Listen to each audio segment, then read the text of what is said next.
Hello everyone and welcome to only IAS. स्वागत है आप सभी का rapid current affairs revision series में। ये एक ऐसा इनिशिएटिव है जिसके अंदर हम लोग prelims oriented important current affairs को बहुत स्पीड में रिवाइज करेंगे। अगर आपको लगता है कि इस टॉपिक से कोई भी इंपॉर्टेंट करंट अफेयर्स का टॉपिक छूट गया है तो आप कमेंट सेक्शन में हमें ज़रूर से बताएं, जिससे कि बाकी स्टूडेंट भी उन टॉपिक्स को पढ़ के एग्जामिनेशन हॉल में बैठे। तो चलिए डिस्कशन स्टार्ट करते हैं। तो दो वर्ड जो बहुत बार यूज़ होते हैं, ग्रीन फील्ड और brown field, green field project और ब्राउन फील्ड प्रोजेक्ट। तो ये मुद्दे में आया क्यों? वो इसलिए कि जो फाइनेंस मिनिस्ट्री ने एक नई टास्क फोर्स बनाई थी डिपार्टमेंट ऑफ इकोनॉमिक अफेयर्स के अंतर्गत, उन्होंने जो नेशनल इंफ्रास्ट्रक्चर पाइपलाइन है जिसका अभी बजट 102 लाख करोड़ का है, जिसके अंतर्गत अगले 5 सालों के अंतर्गत 2024-25 तक जो बड़े बड़े इंफ्रास्ट्रक्चर प्रोजेक्ट इंडिया में होंगे, सोशल इंफ्रास्ट्रक्चर प्रोजेक्ट्स, उनकी फंडिंग और उनके ऊपर काम किया जाएगा। तो ये किसके अंतर्गत है? नेशनल इंफ्रास्ट्रक्चर पाइपलाइन के अंतर्गत। तो क्या है ये प्रोजेक्ट्स, क्यों ये डिफ्रेंसिएशन है वो समझते हैं पहले। तो ग्रीन फील्ड मतलब जैसे ग्रीन क्या होती है? घास होती है, ग्रीन पौधे होती है, शुरू से कोई चीज़ पनपती है उसको कहते हैं ग्रीन हो रहा है सब कुछ। तो ग्रीन फील्ड प्रोजेक्ट उन प्रोजेक्ट्स को कहते हैं जो बिल्कुल नए स्टार्ट हुए होते हैं। जैसे आप कोई नया स्टार्ट करने वाले हैं प्रोजेक्ट, कोई कंपनी खड़ी कर रहे हैं या कोई प्लांट लगा रहे हैं जो नहीं था वहाँ कुछ, बिल्कुल ज़ीरो से।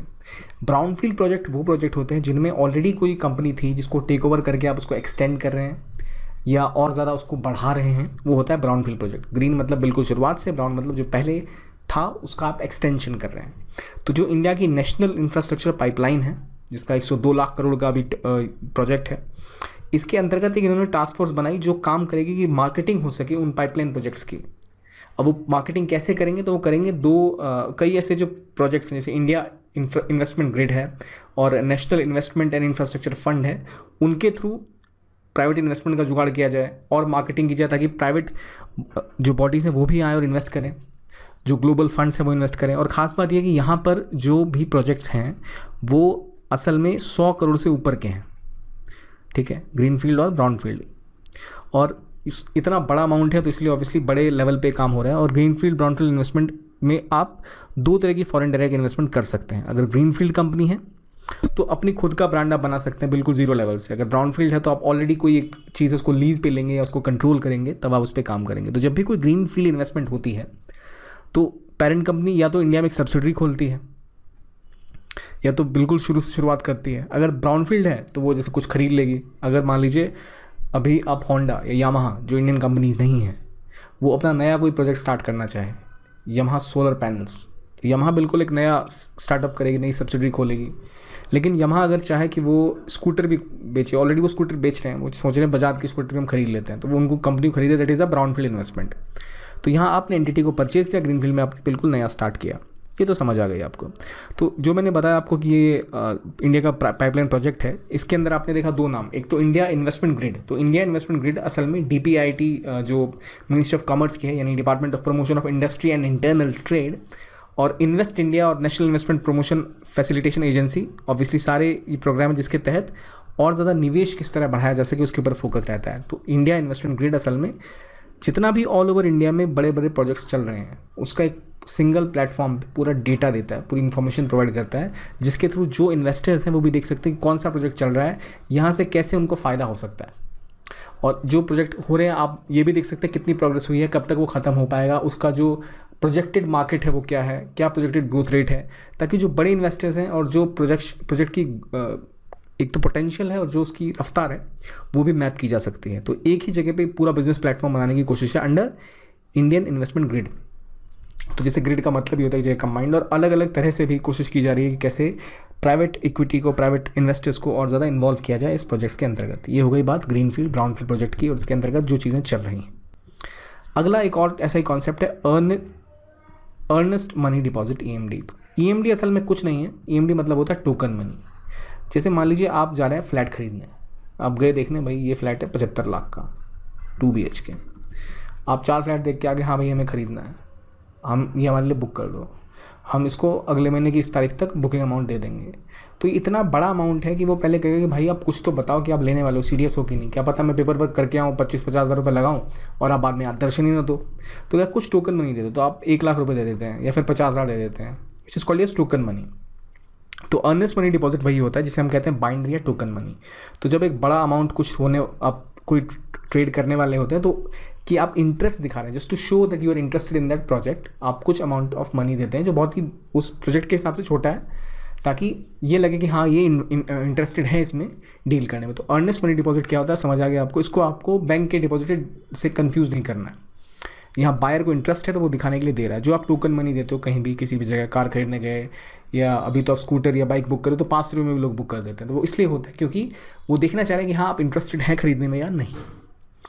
अब एक और पॉइंट काफ़ी टाइम न्यूज़ में है, भारत नवरत्न और मिनी रत्न स्टेटस। हाल ही में गवर्नमेंट ने Hindustan petroleum corporation limited HPCL को और PCL को PGC को पावर ग्रिड कॉर्पोरेशन को, दोनों को महारत्न का स्टेटस दिया है। अब महारत्न, नवरत्न और मिनी रत्न में क्या डिफरेंस है और कैसे स्टेटस मिलता है वो जानते हैं। सबसे पहले बात कि किसको स्टेटस देती है ये तो जितनी पब्लिक सेक्टर इंटरप्राइजेज हैं, PSEs हैं, उनको ये स्टेटस मिलता है डिपेंडिंग अपॉन कि उनका टर्नओवर कितना है, मार्केट शेयर कितना है और कैसी उनकी परफॉर्मेंस है। तो सबसे पहले जो मिनी रत्न होती है, नॉर्मली क्या होता है कि जो भी कोई कंपनी लगातार 3 साल से प्रॉफिटेबल हो जाती है और उसका एक सब्सटेंशियल मार्केट शेयर होता है किसी भी सेक्टर में, तो उसको मिनी रत्न का स्टेटस मिल जाता है। लेकिन सबसे इंपॉर्टेंट है महारत्न, जो बड़ी कंपनीज होती हैं। तो डिपार्टमेंट ऑफ पब्लिक जो इंटरप्राइजेज है किस मिनिस्ट्री के अंतर्गत है, पहले आपको ये पता होना चाहिए जो इसको हैंडल करती है। डिपार्टमेंट ऑफ पब्लिक इंटरप्राइजेज आती है ministry of heavy industries and public enterprises के अंतर्गत, जो कि CPSE की नोडल डिपार्टमेंट है। नोडल डिपार्टमेंट क्या है, डिपार्टमेंट ऑफ पब्लिक इंटरप्राइजेज किस मिनिस्ट्री के अंदर आती है, हैवी इंडस्ट्री और पब्लिक इंटरप्राइजेज के अंतर्गत। तो यही PSUs और CPSE को लेकर सारे रूल्स बनाती है। किस मिनिस्ट्री के अंदर आ गई, हैवी इंडस्ट्रीज पब्लिक इंटरप्राइजेज, कौन से डिपार्टमेंट के अंतर्गत है ये बताइए मुझे, department of public enterprises, right. ये चीज़ें हो गई क्लियर। यहाँ फिर से देख लीजिए, जब भी आप इसको रिवाइज करें जो भी रेड लेटर में है वो आपको हमेशा ध्यान रखना चाहिए किस बारे में बात करिए, नोडल डिपार्टमेंट क्या है, कौन सी मिनिस्ट्री है, ऐसे क्वेश्चन अक्सर आते हैं। अब बात आई महारत्न की। तो महारत्न बनने के लिए किसी कंपनी को पहले नवरत्न होना चाहिए। अब नवरत्न है तभी आप महारत्न बनेंगे। और इसके अलावा आपको इंडियन स्टॉक एक्सचेंज पे लिस्टेड होना चाहिए और आपका टर्नओवर 25,000 करोड़ से पिछले 3 सालों में ज़्यादा होना चाहिए और एनुअल नेटवर्थ 15,000 करोड़ से ज़्यादा होनी चाहिए। Annual net profit after tax आपका 5,000 करोड़ होना चाहिए पिछले 3 सालों में, तभी आपको ये स्टेटस मिलेगा। तो 5,000 करोड़ आपका नेट प्रॉफिट होना चाहिए आफ्टर टैक्स पिछले 3 सालों के दौरान। 15,000 या 25,000 करोड़ आपका एनुअल टर्नओवर और एनुअल नेटवर्थ होनी चाहिए पिछले 3 सालों में। ये आपको एग्जैक्टली याद रहे न रहे, बस इतना याद रखिए प्रॉफिट कितना बता रहा है, 5,000 करोड़ और टर्नओवर 25,000 करोड़। तो ऐसा ना हो कि वहाँ लिख दे कि अगर प्रॉफिट है 25,000 करोड़, ऐसा नहीं है। प्रॉफिट 5,000 करोड़ का 3 साल के अंतर्गत होना चाहिए, तब आपको महारत्न का स्टेटस मिलता है। इसके अलावा आप पहले से नवरत्न होने चाहिए। ऐसा नहीं कि सीधा महारत्न, पहले नवरत्न बनेंगे, पहले मिनी रत्न, फिर नवरत्न, उसके बाद महारत्न बनते हैं। और एक ग्लोबल प्रेजेंस और इंटरनेशनल ऑपरेशंस भी होने चाहिए इसके अंतर्गत। तो किन 2 बॉडीज़ को मिला अभी बताइए ज़रा, मैंने ऊपर मेंशन किया था, आपको याद है? याद नहीं तो एक बार पीछे जाके चेक करिए किसका नाम लिया था मैंने, ताकि आप एक्टिव रहें इस सेशन में। आगे नवरत्न। नवरत्न स्टेटस उन कंपनीज़ को मिलता है जो कि पिछले 3 सालों में या 5 सालों में बहुत अच्छा या एक्सीलेंट परफॉर्मेंस करें रेटिंग एजेंसीज़ के हिसाब से। तो ये 60 या उससे ज़्यादा इनका स्कोर होता है परफॉर्मेंस पैरामीटर्स पे, उनको दिया जाता है नवरत्न का स्टेटस। यानी नेट प्रॉफिट और नेटवर्थ होता है, अर्निंग पर शेयर देखा जाता है इसके अंदर, कितना प्रॉफिट हो रहा है उनको और कितनी मैन पावर कॉस्ट है, टोटल कॉस्ट ऑफ प्रोडक्शन की, जो सेक्टोरल परफॉर्मेंस उस सेक्टर में कितना परफॉर्म कर रहे हैं वो देखा जाता है। और सबसे छोटा मिनी रत्न। तो मिनी रत्न वो कंपनी है जो 2 साल तक लगातार 3 साल तक प्रॉफिट में है और उनका एक पॉजिटिव नेटवर्थ है। तो अभी इंडिया में 2019 की बात करें तो 10 महारत्न, 14 नवरत्न और 73 मिनी रत्न थे और ऑलमोस्ट 300 CPSEs हैं ओवरऑल। तो याद रखिए हर कंपनी कोई रत्न नहीं है, ये रत्नी आप जोड़ लीजिए तो आपके ऑलमोस्ट 97 ही कंपनीज है जो अभी तक कोई रत्न है। बाकी 300 में से जो बाकी 203-4 बच रही हैं कंपनी, तो कोई रत्न नहीं है। तो मिनी रत्न, नवरत्न और महारत्न कौन कौन है ये पता है, सारी कंपनियां रत्न नहीं है, ये भी आपको पता होना चाहिए। ये हुई रत्नों की बात। आगे बढ़ते हैं शेयर्ड इकॉनमी के बारे में।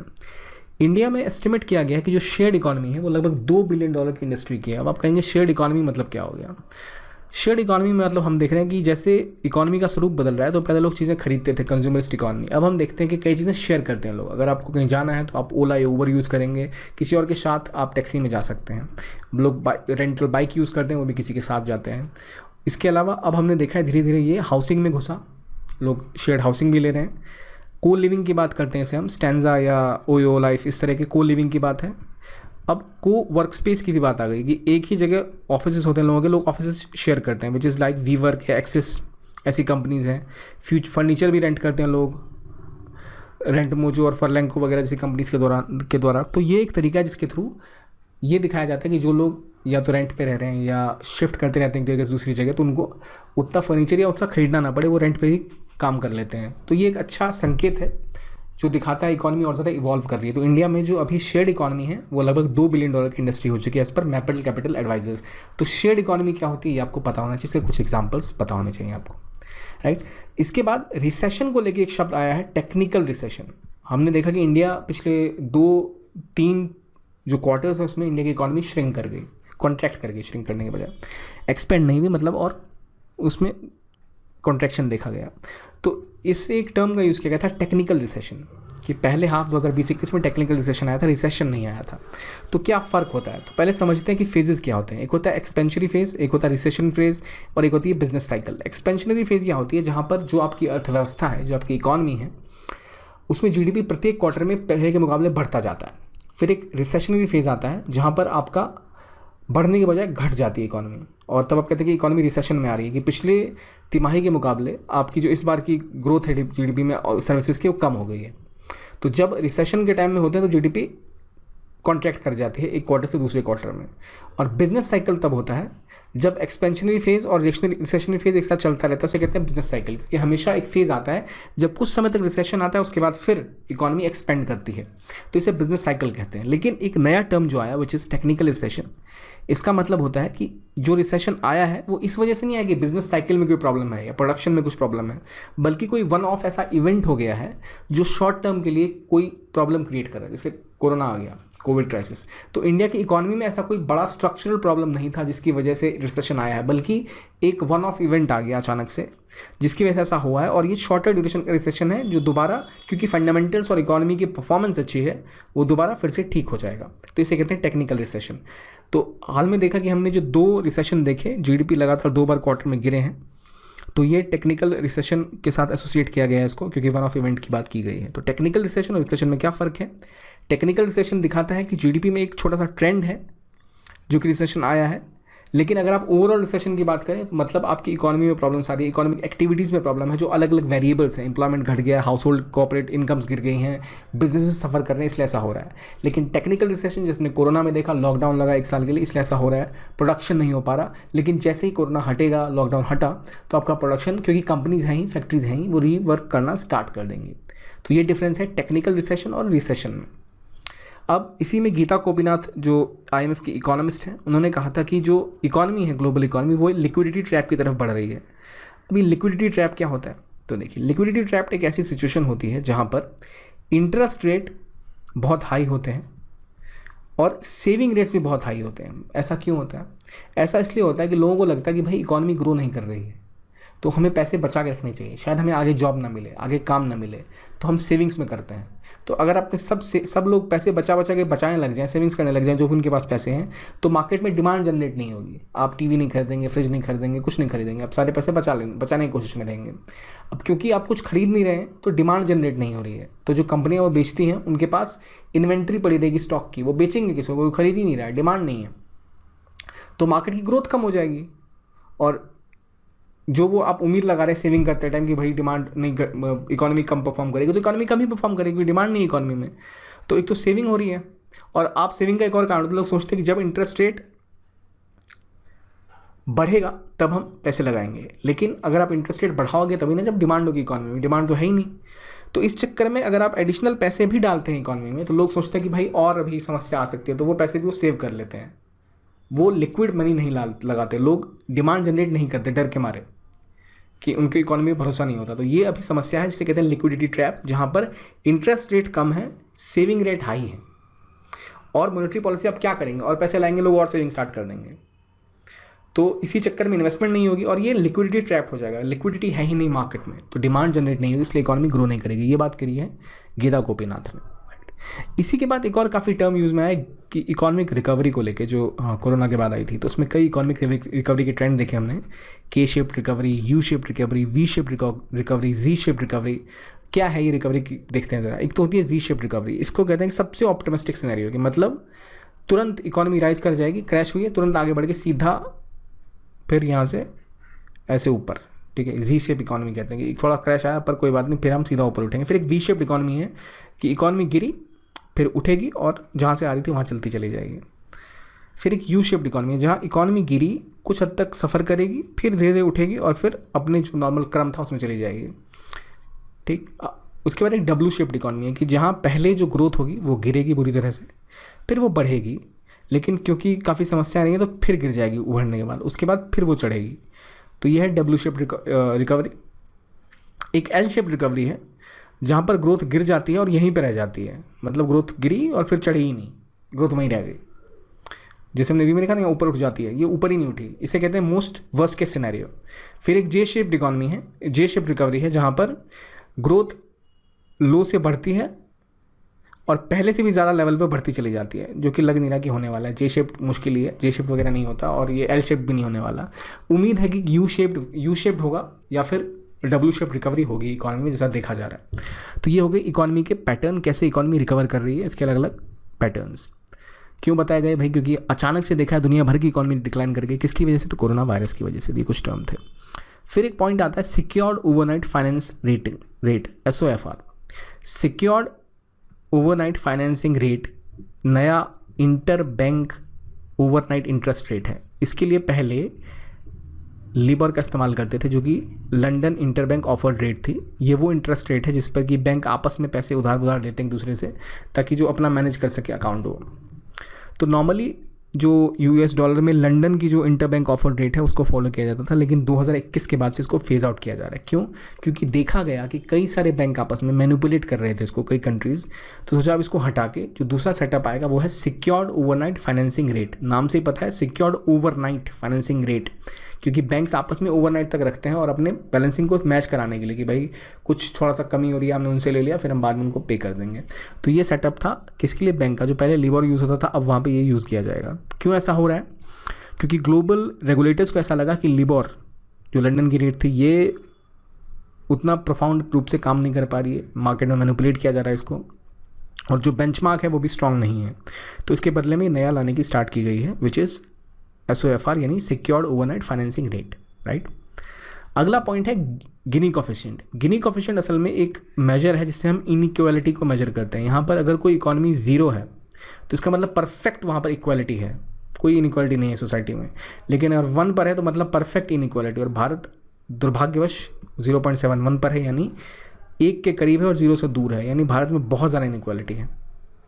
तो इस तरह की इनइक्वालिटी के मेजर को हम कहते हैं गिनी कोफिशिएंट। और इसके अलावा कुछ और ऐसे इंडेक्स है जिनके थ्रू हम इनइक्वालिटी को नापते हैं, विच इज़ एटकिंसन इंडेक्स और जनरलाइज्ड एंट्रोपी इंडेक्स। ये इंडेक्सेस आपको पता होने चाहिए कौन सा किसको नापते हैं, ठीक है। मैं किसकी बात कर रहा हूँ अभी? गिनी कोफिशिएंट की, जो इनइक्वालिटी नापने में मदद करती है। तो ये हो गई आपकी गिनी कोफिशिएंट। फिर एक बात आती है हेलीकॉप्टर मनी की। हेलीकॉप्टर मनी मतलब ये असल में मिल्टन फ्रीडमैन नाम के एक इकोनॉमिस्ट है अमेरिका के, उनका ऐसा कॉन्सेप्ट था ये हेलीकॉप्टर मनी। इसके तहत एक ऐसी मॉनेटरी पॉलिसी का इस्तेमाल किया जाना कि जब आपकी इकॉनमी बहुत बुरा परफॉर्म कर रही है तो आप लगातार नोट छापो और लोगों तक नोट पहुंचा दो, लोगों के हाथ में नोट डाल दो, ताकि उनके पास कुछ पैसा आ जाए जो वो डिमांड जनरेट होगी। डिमांड जनरेट होगी तो फिर आप उनकी डिमांड को पूर्ति करने के लिए आपके जो बिजनेसेस हैं वो नया प्रोडक्शन करेंगे और आपकी इकॉनमी दोबारा रास्ते पे आ जाएगी। तो इसे कहते हैं हेलीकॉप्टर मनी, क्योंकि पैसे आपने लगाए, छापे, जहाँ से भी लाए और लोगों के जेब तक पहुँचा दिए। मतलब जैसे आप हेलीकॉप्टर से पैसे देश में गिराते हुए चले जाते हैं किसी जगह पे, उसी प्रकार का ये कॉन्सेप्ट है मॉनेटरी टर्म्स में, जहाँ एक इकॉनमी लोगों तक पैसे पहुंचाने की बात कर रहे हैं, विच इज़ हेलीकॉप्टर मनी, ताकि डिमांड जनरेट हो सके। इसमें आप large some of money print करते हैं और पब्लिक को डिस्ट्रीब्यूट कर देते हैं, लेकिन ऐसा नहीं कि हेलीकॉप्टर से पैसे बरसा रहे हैं, सिर्फ एक जेनरिक टर्म है दिखाने के लिए क्या ये हुआ जा रहा है। अब एक और कॉन्सेप्ट इस हिसाब से स्टैगफ्लेशन। अब आपको नॉर्मली पता होगा कि एक होता है फिलिप्स कर्व। फिलिप्स कर्व बात करता है कि जब इन्फ्लेशन बढ़ती है तब अनएम्प्लॉयमेंट घट जाती है। अगर अनएम्प्लॉयमेंट बढ़ेगी तो इन्फ्लेशन घट जाएगी। मतलब अनएम्प्लॉयमेंट और इन्फ्लेशन का एक इन्वर्स रिलेशनशिप इन्होंने बताया था। किसका? इन्फ्लेशन और अनएम्प्लॉयमेंट का एक इन्वर्स रिलेशन, कि जैसे जैसे महंगाई बढ़ेगी मतलब कि आपकी अनएम्प्लॉयमेंट दर घट गई है। क्योंकि लोग महंगाई दर क्यों बढ़ेगी, मुद्रास्फीति क्यों होगी? इनका सिंपल कॉन्सेप्ट था कि भाई मार्केट में जब डिमांड ज़्यादा होगी किसी चीज़ की तभी तो दाम ज़्यादा बढ़ेंगे। डिमांड ज़्यादा है मतलब लोगों के पास पैसे हैं, मतलब उनके पास रोज़गार है। अगर बेरोज़गारी होगी, मार्केट में लोगों के पास पैसा होगा ही नहीं, तो डिमांड जनरेट नहीं होगी, तो इन्फ्लेशन नहीं होगा। अगर अनएम्प्लॉयमेंट बहुत ज़्यादा है किसी इकॉनमी में तो वहाँ पे इन्फ्लेशन होने के बजाय डिफ्लेशन हो जाएगा, क्योंकि मुद्रास्फीति नहीं होगी क्योंकि डिमांड नहीं है। जब किसी के पास रोजगार ही नहीं है तो पैसे ही नहीं, तो डिमांड किस चीज़ की करेंगे, तो महंगाई होने की बजाय और डिफ्लेशन आ जाएगा। लेकिन 1970s में अमेरिका में क्या हुआ, पेट्रोल ओपेक कंट्रीज ने दाम बढ़ा दिए तेल के। उसके बाद देखा कि भाई अनएम्प्लॉयमेंट तो बढ़ी नहीं लेकिन इन्फ्लेशन बढ़ गई। तो इस सिचुएशन को कि जहाँ पर आपकी अनएम्प्लॉयमेंट रेट भी ज़्यादा है और आपकी इन्फ्लेशन भी बढ़ गया, उसे हम कहते हैं स्टैगफ्लेशन। एक साथ दोनों चीज़ें हो रही हैं, अनएम्प्लॉयमेंट भी बढ़ रहा है, इन्फ्लेशन भी बढ़ रही है, which is called as stagflation. तो ये कॉन्सेप्ट है स्टैगफ्लेशन का। किस कर्व क्या हमने बात करी थी, फिलिप्स कर्व। तो फिलिप्स कर्व बात करता है किस चीज़ की, इन्वर्स रिलेशन की, जो है इन्फ्लेशन और एम्प्लॉयमेंट में।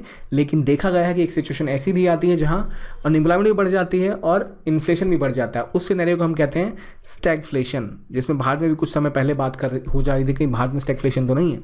तो ये एक न्यूजीलैंड के इकोनॉमिस्ट फिलिप्स, उनका था ये कर्व वाला idea, inverse relationship between unemployment and inflation. लेकिन कभी कभी सेम देखा गया कि भाई इन्फ्लेशन भी चढ़ गया और इन्फ्लेशन भी चढ़ गया, अनएम्प्लॉयमेंट भी, तब जो सिनेरियो से कहते हैं हम स्टैगफ्लेशन।